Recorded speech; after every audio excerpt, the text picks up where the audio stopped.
नमस्कार। प्रस्तुत है आज का चिंतन। आत्म सुधार का सबसे अच्छा तरीका यह है कि योग निद्रा की स्थिति में अचेतन मन से सीधा संपर्क जोड़ा जाए और उस क्षेत्र में जमी हुई विकृति, अभिरुचियों, आदतों में आवश्यक सुधार परिवर्तन किया जाए। ऑटो सजेशन अर्थात स्वयं संकेत एक विज्ञान सम्मत शास्त्र है जिसके सहारे अपने आप को अभीष्ट दिशा में चल पड़ने के लिए प्रशिक्षित किया जा सकता है। दूसरों पर इस विद्या का प्रयोग करके उन्हें शारीरिक एवं मानसिक दृष्टि से सुधारना तो और भी सरल है। स्वसम्मोहन या स्वसंकेत प्रक्रिया द्वारा यदि व्यक्ति अपने आप को स्वस्थ, निरोग, सामर्थ्यवान, प्रतिभावान माने और निरंतर इसी भावना का संकेत अपनी आत्मा को देता रहे, इसी विचार में पूर्ण निश्चय एवं विश्वास भरकर अपने आप को इसी का संकेत दे, तो वह निश्चित ही तदनुरूप ढलता जाएगा। आवश्यकता केवल निरंतर सूचना या संकेत देने की है। जितने उत्कृष्ट एवं परिपुष्ट संकेत होंगे उतना ही महान परिवर्तन होगा, उतने ही उत्कृष्ट तत्वों की सिद्धि होगी। यहाँ यह जान लेना आवश्यक है कि सजेशन अर्थात संकेत क्या है। उत्कृष्ट, पुष्ट एवं दृढ़ विचार स्पर्श, ध्वनि, शब्द, दृष्टि तथा विभिन्न आसनों तथा क्रियाओं द्वारा अपने अथवा दूसरों के मन पर प्रभाव डालने और अपनी इच्छा द्वारा कार्य संपन्न कराने का नाम संकेत है। संकेत ऐसे वाक्यों से किया जाता है जिसमें अपूर्व दृढ़ता, गहन श्रद्धा, शब्द शब्द में शक्ति भरी होती है। साधक बार बार कुछ शब्द, वाक्यों तथा सूत्रों को लेता है, मंत्र जप की तरह बार बार उन्हें मन में उठाता है और उन पर अपनी विचार क्रिया दृढ़ करता है। पुनरावर्तन द्वारा कुछ समय पश्चात ये विचार स्थायी स्वभाव में परिणत हो जाते हैं। मन को जिस प्रकार का प्रबोध बार बार दिया जाता है, कालांतर में वही उसकी स्थायी संपत्ति हो जाती है। मन ही हमारे संपूर्ण शारीरिक एवं मानसिक क्रियाकलापों का संचालक है। यह प्रचंड शक्ति वाला यंत्र है। विचारों को उत्पन्न, परिवर्तन एवं परिवर्धन करने का कार्य भी इसी संचालक यंत्र द्वारा होता है। अतः स्वसंकेत का सीधा प्रभाव हमारे मन पर पड़ता है। जब मन इन संकेतों से अपना पूर्ण तादाद में स्थापित कर लेता है, उन्हें स्वीकार कर लेता है, तब वह अपने क्रिया, व्यापार, व्यवसाय उनके अनुसार करने लगता है। सफलता व सिद्धि तब दूर नहीं रह जाती। प्राचीन काल में भारतीय ऋषि मनीषियों ने इस संबंध में गहन अनुसंधान किए थे और अद्भुत सफलताएं अर्जित की थीं। आधुनिक विज्ञानवेत्ताओं एवं मनोवैज्ञानिकों के अनुसंधानों ने भी अब उक्त तथ्यों की पुष्टि कर दी है।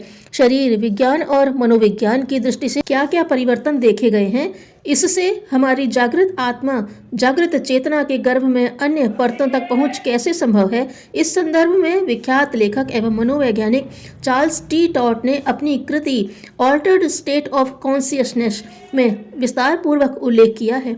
अपनी उक्त पुस्तक में टॉट ने रूस के सरेगी स्विमिनीनोफ नामक एक पियानो वादक का वर्णन किया है कि किस तरह ऑटो सजेशन के माध्यम से उसने अपनी खोई हुई क्षमता को अर्जित किया और संगीत की दुनिया में अपना नाम अग्रणी संगीतज्ञों में दर्ज कराया। जब वह 21 वर्ष का था तब अपने प्रथम पियानो कंसर्टों में उसे अच्छी सफलता नहीं मिली। फलतः वह विकृत चिंतन का शिकार हो गया। आखिर में उन्होंने हिप्नोटिक चिकित्सा के लिए विख्यात चिकित्सक डॉक्टर निकोलाई दाल से संपर्क किया। डॉक्टर दाल स्विमिनीनोफ को 3 महीने तक लगातार आधे आधे घंटे तक सेशंस के माध्यम से हिप्नोटिक चिकित्सा के साथ साथ बार बार एक ही संकेत देते रहे कि तुम पुनः संगीत की अच्छी तर्ज बना लोगे और सफलता के साथ बड़ी आसानी से उसका प्रदर्शन कर सकोगे। इस प्रकार का हिप्नोटिक सजेशन बहुत ही प्रभावी सिद्ध हुआ। धीरे धीरे वह क्रमशः फिर से नई नई धुनें बनाने लगा। उसके मस्तिष्क में संगीत की नई नई धुनें विहार करने लगी, उनकी तर्जें बनने लगी और विस्तृत होकर स्वर माधुरी से लबालब होने लगी।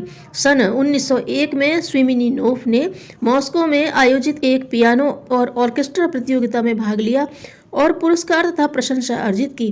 क्रमशः उसकी लोकप्रियता और ख्याति बढ़ती गई। आज भी संगीत समारोहों में स्विमिनीनोफ की तर्ज को प्राथमिकता दी जाती है, जिसका नामकरण उसने डॉक्टर निकोलाई के नाम पर किया था। विश्व के अनेक देशों में विगत 4 दशकों से हिप्नोसिस एवं ऑटो सजेशन पर अनेक अनुसंधान कार्य हुए हैं। पाया गया है कि इन प्रक्रियाओं द्वारा प्रसुप्त चेतना की परतों को आसानी से उभारा और परिष्कृत किया जा सकता है।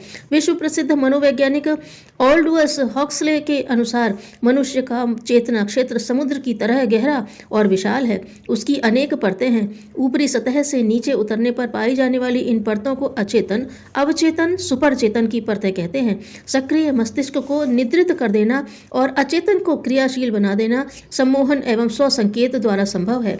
इस प्रकार की स्वसंकेत या स्वसंवेदन प्रक्रिया को ऑटोजेनिक ट्रेनिंग नाम दिया गया है। सम्मोहन में प्रायः सम्मोहित व्यक्ति को दूसरों पर निर्भर रहना पड़ता है और उसके निर्देशों एवं संकेतों के आधार पर चलना पड़ता है। इससे उसके व्यक्तित्व पर बुरा असर पड़ सकता है। यह कमी ऑटो सजेशन या ऑटोजेनिक ट्रेनिंग से दूर हो जाती है। यह एक प्रकार की साइकोथेरेपी है जो स्वयं द्वारा स्वयं के लिए की जाती है। जर्मनी के मनोवैज्ञानिक J.H. शुल्त्ज ने अपनी कृति ऑटोजेनिक ऑर्गन एक्सरसाइजेस में इस संदर्भ में विस्तार पूर्वक लिखा है। उसके अनुसार इस ट्रेनिंग में विभिन्न प्रकार के संकेतों के माध्यम से शरीर के विभिन्न अंगों में शिथिलन एवं ऊष्मा का संचार किया जा सकता है। इन क्रियाओं के कारण होने वाली शारीरिक प्रक्रियाओं में परिवर्तन को शरीर क्रिया विज्ञानियों ने अध्ययन किया है। पुराने संस्कारों, आदतों को नष्ट करने और नवीन आदतों तथा संस्कारों को उत्पन्न करने का सबसे सरल और प्रभावकारी तरीका स्वसंकेत का अभ्यास है। धर्म रहित जीवन वास्तव में मृत्यु है। धन्यवाद।